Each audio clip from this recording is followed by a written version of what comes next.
వచ్చేసరికి జేఎల్ సంబంధించి 26th afternoon మ్యాథమెటిక్స్తో పాటు ఉన్నటువంటి షెడ్యూల్ అనమాట.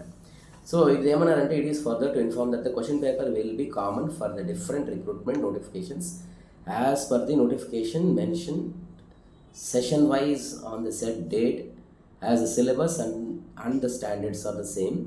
As many of the candidates are applied for 2 or more of these notifications, this will ensure that they do not have to write the GS and MA and the subject papers again and again for different notifications. So the marks secured in the different respective subject papers and the GS paper will be considered for respective recruitment notification to which the candidate is appeared.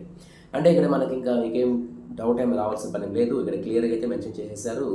అంటే for example ఒక particular candidate, for example ఇప్పుడు ఇక్కడ చూసినప్పుడు మనకు chemistry అనుకోండి.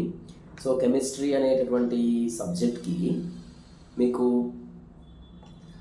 Like for example junior లెక్చరర్స్కి, అలాగే polytechnic లెక్చరర్స్కు, అలాగే మీకు డిఎల్కి ఇలా ఉందనుకోండి. ఫర్ ఎగ్జాంపుల్ June 18th వచ్చేసరికి మీకు కెమిస్ట్రీ ఎగ్జామ్ ఉంది. సో ఇందులో మీకు జేఎల్ డిఎల్ అలాగే టీటీడీకి సంబంధించి కూడా డిఎల్ ఇలా కూడా ఉన్నాయి.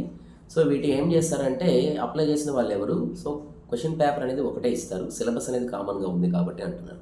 సిలబస్ అనేది జేఎల్కి డిఎల్కి common syllabus. So even PL కూడా కొద్దిగా డిఫరెన్స్ అయితే ఉంటుంది. బట్ మోస్ట్లీ ఏంటంటే ఇక్కడ ఏం చేశారంటే జేఎల్ని డిఎల్ని కంబైన్డ్గా ఒకే విధంగా సైన్స్ సబ్జెక్ట్స్ అన్నిటికీ ఒకే విధంగా తీసుకున్నారు. ఇంజనీరింగ్ స్ట్రీమ్కి వచ్చేసరికి నోటిఫికేషన్లో కొద్దిగా సిలబస్ అనేది డిఫర్ ఉన్నట్టు ఇక్కడ మనకి అర్థమవుతుంది. So but fine.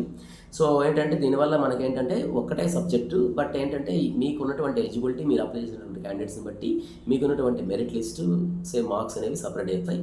సో దాని ప్రకారం మీకు మెరిట్ లిస్ట్ అనేది ఉంటుంది. సో దాని ప్రకారం ఏంటంటే మీకు తర్వాత నెక్స్ట్ సెలక్షన్ ప్రాసెస్కి అందులో కన్సిడర్ చేస్తారనేది ఇక్కడ క్లియర్గా చెప్పడం జరిగింది.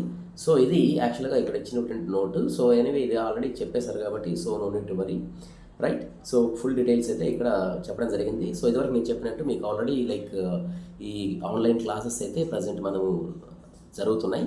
సో అలాగే మీకు ఏ సబ్జెక్ట్స్ కావాల్సిన కానీ మీకు మాక్ టెస్ట్లు అయితే అందుబాటులో ఉన్నాయి, రైట్. సో మీకు అన్ని సబ్జెక్ట్స్కి ఎస్పెషల్లీ సైన్స్ కానీ ఇంజనీరింగ్ కానీ ఎనీ సబ్జెక్ట్స్కి అంటే డైరెక్ట్గా మీకు ఏపీఎస్సి సిలబస్ అయితే అదే ఉంటుంది. మేబీ అది యూజీసీ నెట్ సిలబస్ కావచ్చు, లేదా సిఎస్ఆర్ నెట్ సిలబస్, లేదా గేట్ సిలబస్ కావచ్చు. బట్ మీ దగ్గర నేను ఇచ్చేటటువంటి మాక్ టెస్ట్లో మీకు నెంబర్ ఆఫ్ సిమిలర్ సిలబస్తో ఉన్నటువంటి నెంబర్ ఆఫ్ మాక్ టెస్ట్లు మీకు అయితే అందుబాటులో ఉంటాయి. సో అలాగే ప్రీవియస్ ఇయర్ క్వశ్చన్స్ కూడా ఒకసారి మనం వెబ్సైట్లోనే చూసుకోవాలి. సో ఇవన్నీ చూసుకున్నారంటే మీకు ఖచ్చితంగా ఈసారి మీకు ఒక ప్లాన్డ్గా ప్రిపేర్ అయితే మీకు ఉన్నటువంటి ఆన్లైన్ క్లాసెస్ అలాగే మాక్ టెస్ట్లు, so that you will be getting a success. So further updates మళ్ళీ మీకు నేను అప్డేట్ అయితే చేస్తుంటాను, రైట్. సో వీడియో అయితే ఫ్రెండ్స్ షేర్ చేయండి. At the same time so ఉన్నటువంటి ఆపర్చునిటీ అయితే మిస్ చేసుకోవద్దు, right. Wish good luck. Thank you very much.